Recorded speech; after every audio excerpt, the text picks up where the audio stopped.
Oke, udah. Oke, Good afternoon. Mulai? dah bisa. Berarti dari awal ya? Ya, dari Iya mulai dari gini. awal. Hello everyone. Good afternoon. Today I will present about physical quantities in fluid mechanics, focusing on intensive and extensive properties. In fluid mechanics, physical quantities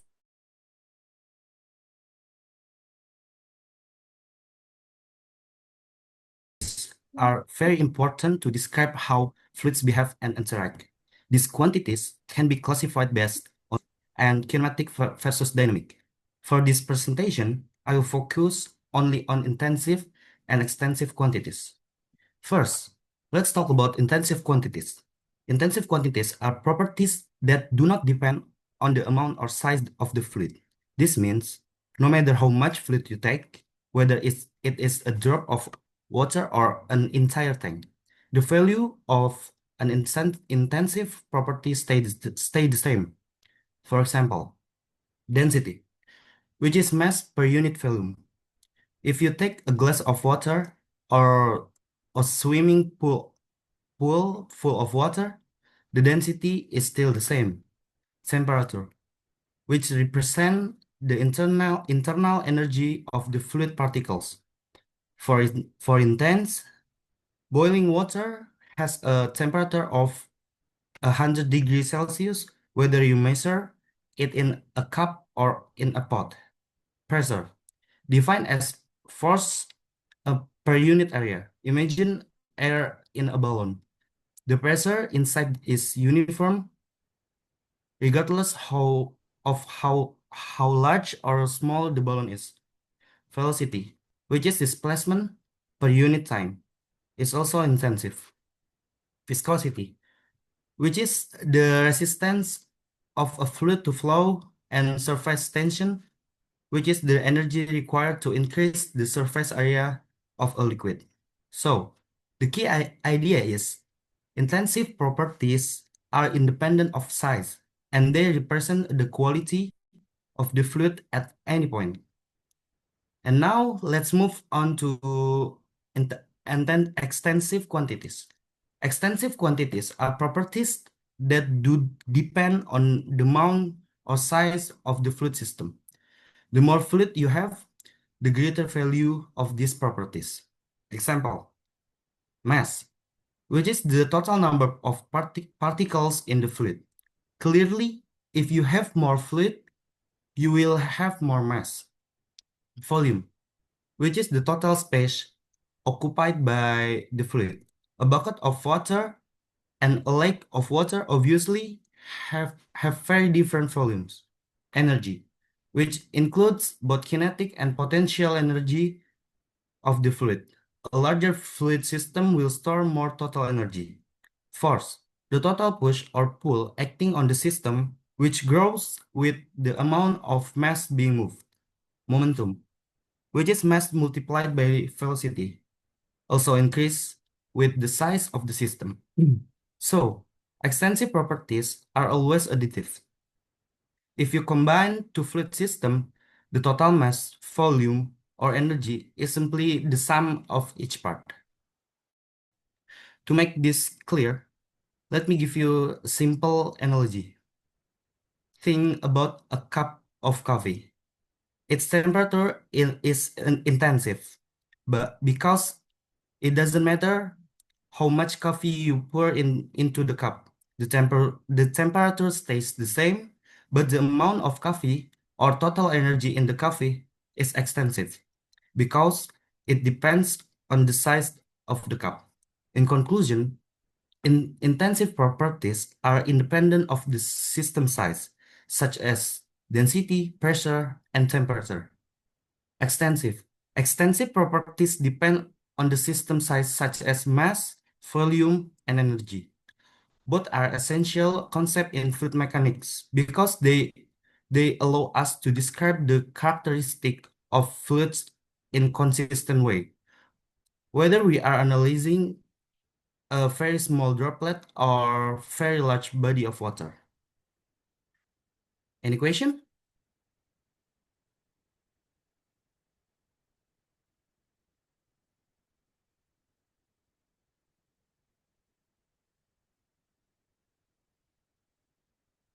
Any question?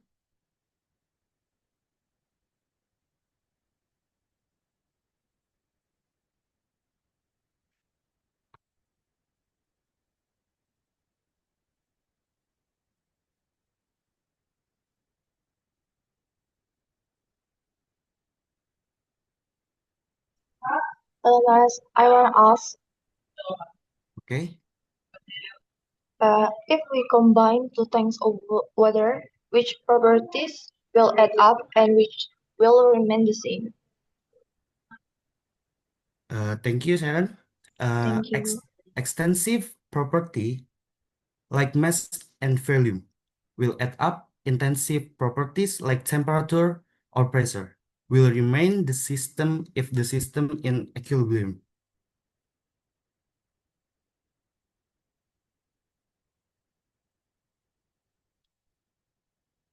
Okay. I wanna ask Mas, Yeah.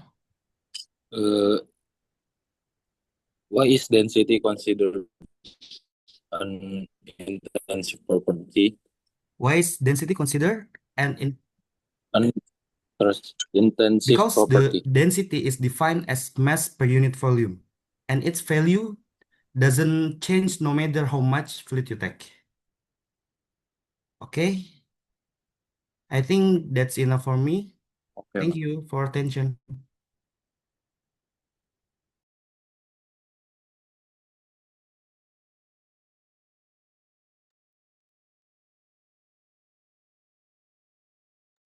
Maybe the next material can explain. Okay, good afternoon, everyone. My name is Abdullah Feditama. So, this afternoon, I'll explain you about kinematic quantities and dynamics quantities. Kinematic and dynamics quantities are two types of measurements in mechanics used to describe the motion of an object, but from different perspectives. Okay, first, let me explain about kinematic quantities. Kinematic quantities are measures that describe the motion of an object without considering the cause of the motion. The primary focus of kinematic is how an object moves. Examples include 1. Distance and displacements. Distance is the total path length traveled, while displacement is the change in position from the starting point to the ending point. Second, speed and velocity. Speed is how fast an object is moving in the scalar, while velocity is how fast in what direction an object is moving, or vector. And third is acceleration. The rate of accelerations mean the rate of change of velocity per unit of time. Simply put, if you are looking at a moving car, kinematic quantities will tell you how fast the car is going, how far it has traveled, and whether its speed is increasing or decreasing, without caring that it's making it move. And secondly, I'll explain about dynamic quantities. Dynamic quantities are measures that describe the relationship between an object's motion and force that causes it. The primary focus of dynamics is why an object moves. Examples include one is force. Force a push or a pull that can change the state of an object motion according to Newton's laws. Secondly, mass is a measure of an object's inertia, which is its tendency to resist a change in its state of motion. And third is momentum. Momentum is the product of the mass and velocity, which describes the quantity of motion of an object. And the last is energy. Energy is the capacity to do work such as kinematic energy, or the energy of motion, and potential energy. Continuing uh, the car example, dynamic quantities would explain why the car is accelerating due to the force from the engine, why it is stopping due to friction and braking force, and what would happen if its mass increases. So, let me give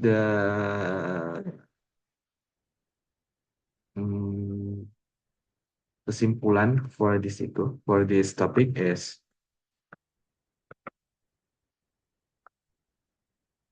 wait.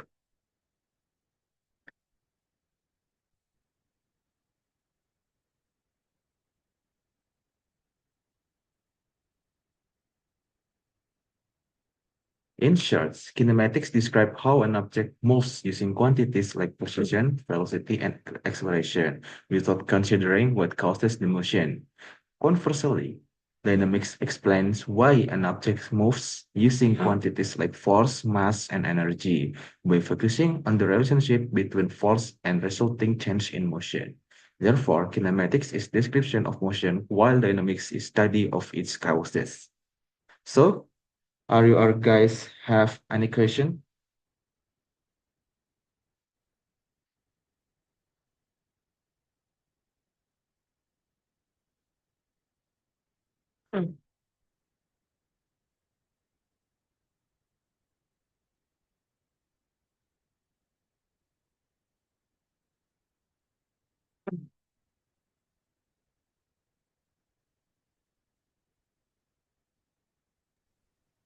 Yeah, Akil, I wanna ask you something. What purpose of this topic do you think? Okay, thank you, Makarios, for your question. Okay, so the purpose of these kinematics and dynamics quantities are to describe the motion of an object, but from different perspective.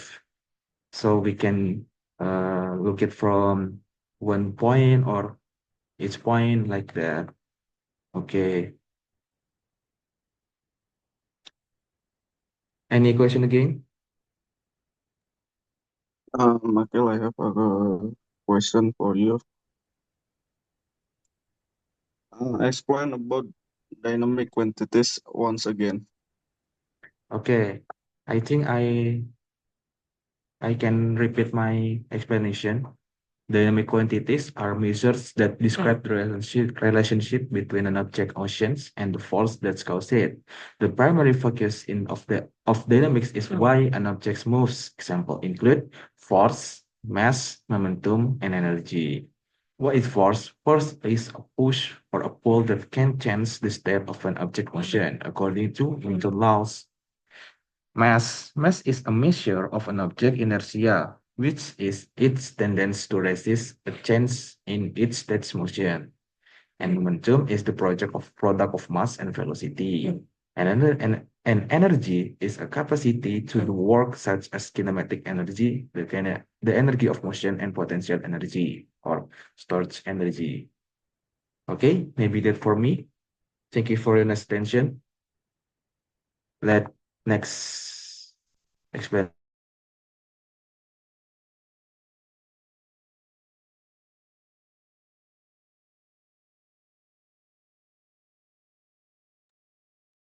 Hello,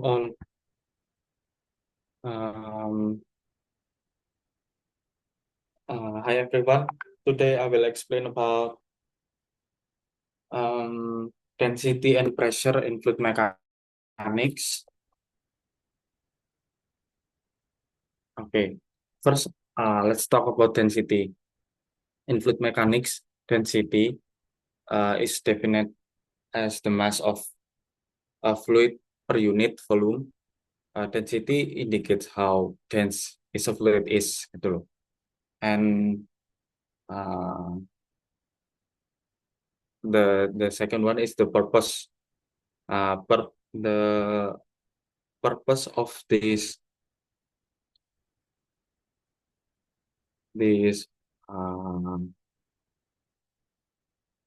mencari massa jenis adalah to calculate the total mass of fluids in a given volume.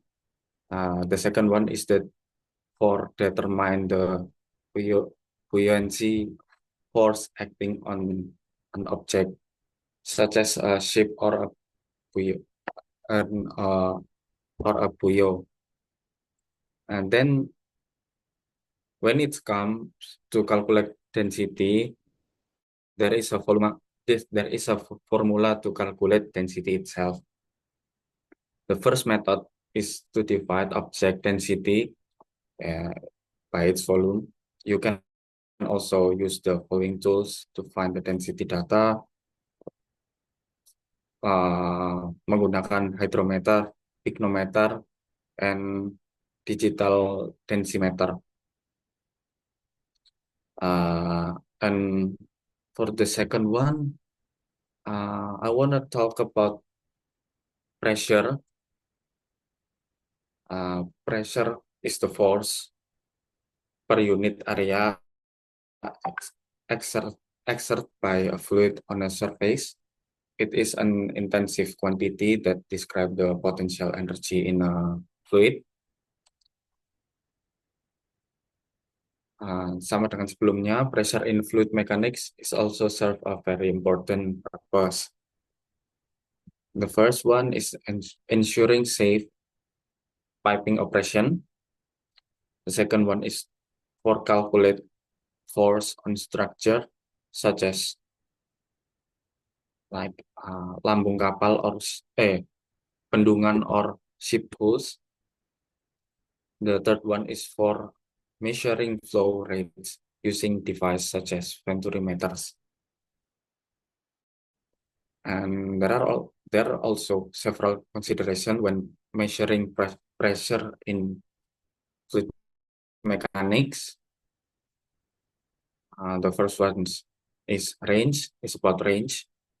Second one is pressure, and the third is environment. Any question?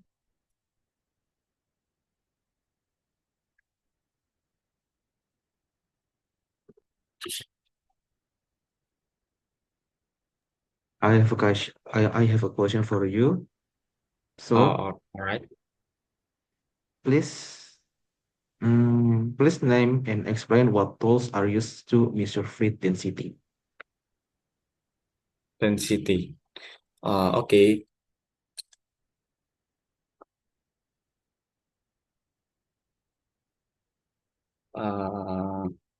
As I explain. Oh, tadi udah jelasin belum ya? Belum ya? Pokoknya the first is hydrometer, which is using tools to measure the specific gravity of a liquid directly and practically in fluid mechanics. Use of hydrometer is in fluid mechanics to measure liquid density. A hydrometer is used to determine the specific gravity of a liquid without having to calculate the mass and volume separately. This is very useful for liquid whose volume is difficult to measure accurately. The second one is to determine the quality and composition of liquid. By knowing the specific gravity, a hydrometer helps identify the type of liquid or determine the concentration of a solution. For example, the simply example that the sugar content of in a solution, salt content, or the concentration of chemical. That is the simply example. The second one is pygnometer, a laboratory instrument used to measure the density of liquid or solid with high precision in fluid mechanics. Use of pygnometer is for liquid identity measurement. Pygnometer allows that accurate liquid density measurement by gauging the mass of liquid filling a fixed volume of the picnometer. The second one is to high precision of density determination.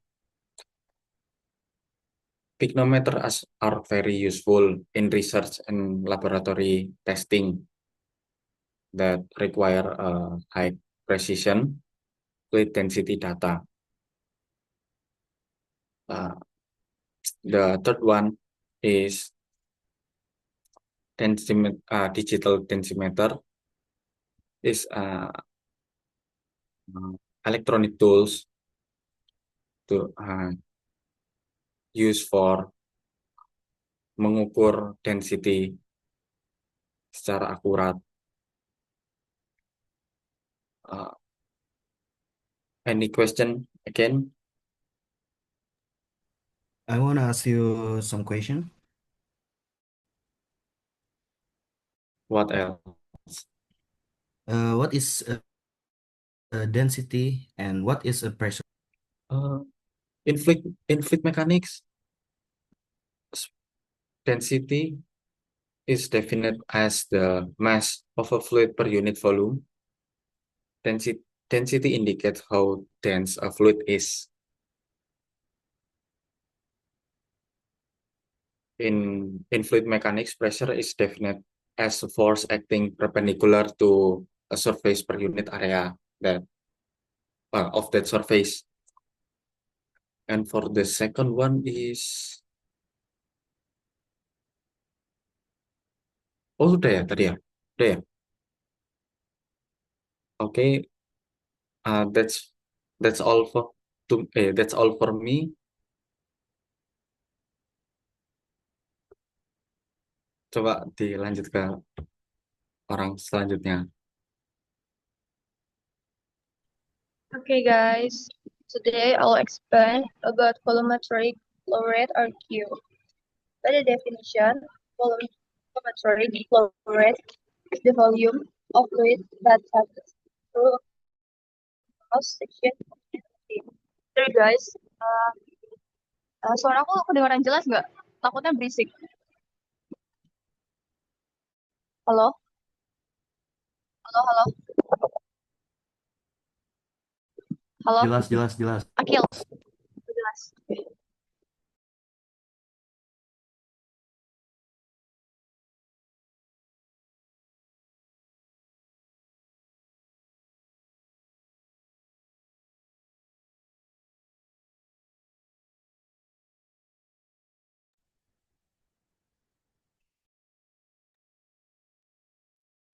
So the formula are Q equals P times A or Q equals V by T. With units, Q equals volumetric flow rate, cubic meters per second. And then V equals average velocity, meter per second. And L equals cross-sectional area, square meters. And V equals volume of fluid, cubic meters. And T equals time seconds. Now, why is this important? Measuring volumetric flow rate has many practical uses. First, to control the amount of fluid in industrial process, for example, when filling bottles or mixing chemicals. And then to monitor water or gas consumption, and to calculate the time needed to fill or empty a tank. Next, the common instrument to measure flow rate are one is orifice plate. Is this a flat plate with a hole in the middle, creating a pressure drop? And then there are venturimeter, a device that narrows in the middle using pressure difference. And then we got rotometer, a tapered vertical tube with a float. The float position show the flow. and anemometer, usually for gases, like measuring airflow in ventilation ducts. And then, when choosing an instrument, we consider type of a fluid, liquid, gas, or steam. Accuracy is venturimeters are more accurate than orifice plate, but also more expensive. And then pressure loss. Some device like orifice plates cause significant pressure drop. So, in conclusion, volumetric flow rate is a key concept in fluid mechanics used to control, monitor, and calculate fluid movement, and the choice of measuring device depends on the fluid type, accuracy, and efficiency. There is any question, guys?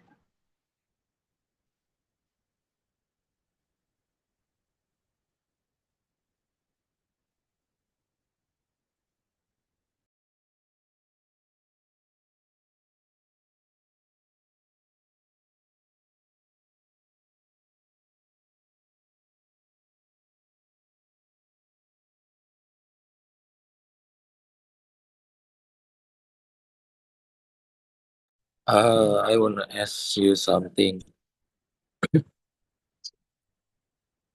Which device is the most accurate one?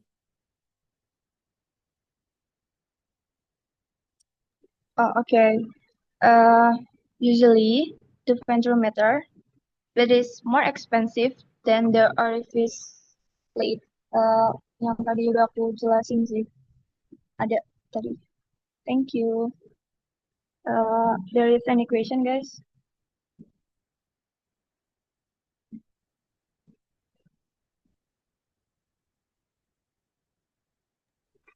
I want to ask you some question. Can we use one device for both liquid and gas? Okay. Not always, because that's why considering the fluid type is very more is very important. Apakah sudah terjawab, Mas dan teman-teman? Sudah. Yeah.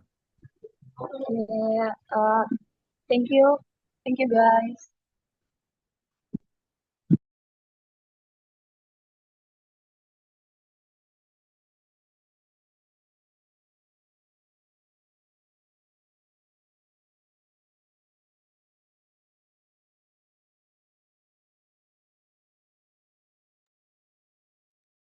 Okay, guys. I will to explain about viscosity. For the first, what is viscosity? Viscosity is a measure of the thickness or resistance to flow of a fluid. If viscosity is low, to the fluid is thinner and flow easily. Example is water. If viscosity is high, to the fluid is thicker and flow more slowly. Example is honey is an oil. In simple terms, viscosity can be thought of the internal friction within a fluid that makes it the flow faster and to slower. Why does viscosity excite? Viscosity occurs because of the intersection between molecules within a fluid.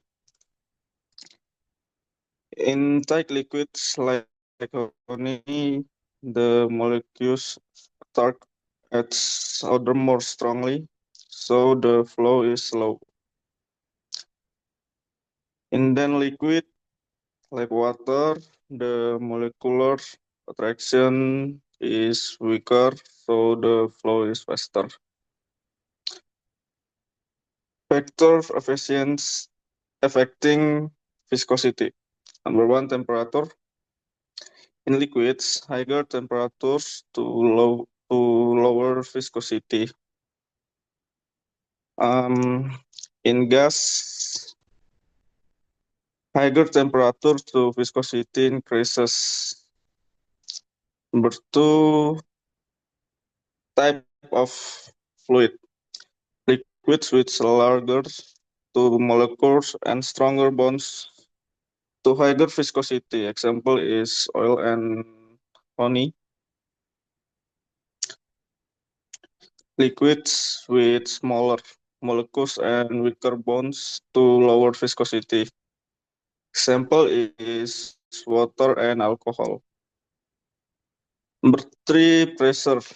In liquids, pressure changes have almost no effect on viscosity. In gas, higher pressure can increase viscosity. Next, examples in daily life. Honey versus water. Honey flow more slowly because it has higher viscosity. Cooking oil or minyak goreng becomes thicker when cooled in the refrigerator, but thinner when heated. Engine oil. Frozen with specific viscosity levels to protect engines in both cold and hot condition. Medicine and cosmetics. Ointment, lotion, and scrub are designed with specific viscosities so they are not too watery or too tight.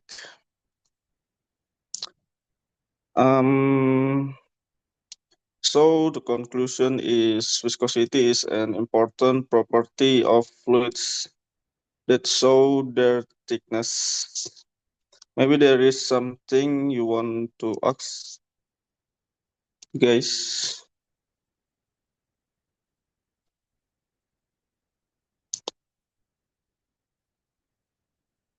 Hello.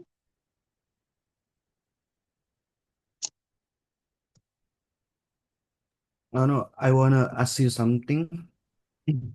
Okay. Which has a higher viscosity, water or oil, and why? Okay. Oil has higher viscosities than water. This is because oil is thicker and flows more slowly, while water is thinner and three-fourths flow more easily. Viscosity describes a fluid's resistance to movement or flow. The thicker the fluid, the greater the internal friction resisting the flow. That's why oil is used as a lubricant to form a tight layer that protects the engine, while water is insuitable for this purpose.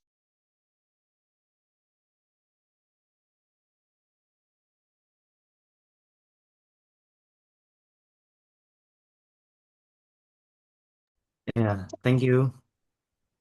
Okay, Mas. Next. Okay, it's my turn. My turn is to explain the concept of velocity. Velocity, V, is the rate of change of an object position. It's a vector quantity, which means it has both value and and direction. The basic formula is V equals S per T. V is velocity, uh, is measured in meter per second or kilometer per hour. And S is distance, meter or kilometer. And the last is T, time. Purpose and application of velocity measurement to analyze flow patterns, for example, on airplane wings, or to measurement the pipe or pumps. Second is verifying equipment performance. Fluid velocity is used to confirm that pumps or fans are operating correctly. And then the last is calculating flow rate. With velocity, we can determine the volume or mass of the liquid flowing through a pipe per unit of time. Equipment of measuring velocity is pipette type, the static pressure, and nation. The second is hot wire anemometer, measure velocity by detecting how fast the fluid cools a heated wire. And then the last is LDV. LDV is laser Doppler velocimeter. This uses lasers to measure the velocity of small particles in a fluid with very high frequency. When choosing a tool, you should consider the accuracy, flow type, and fluid properties. Any question?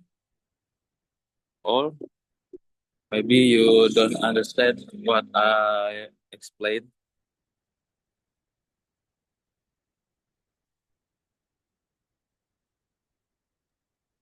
I have a question for you. Ya, apa? What is the difference between velocity and speed? Please tell me the application of fluid velocity measurement. Velocity is a vector quantity with both value and direction. The differences between velocity and speed only has a value, not the direction.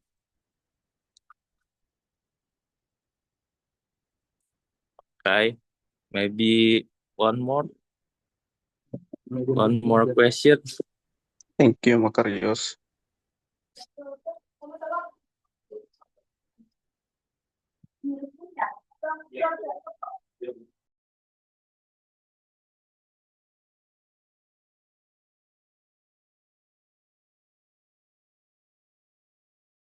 Any question, guys?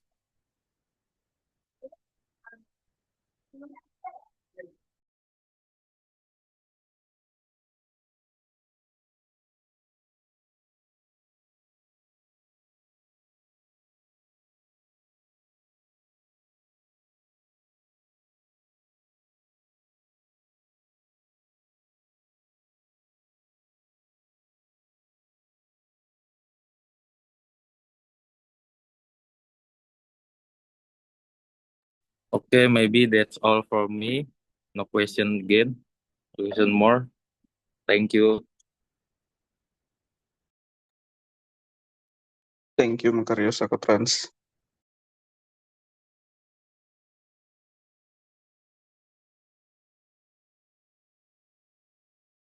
Ini udah semua kan ya?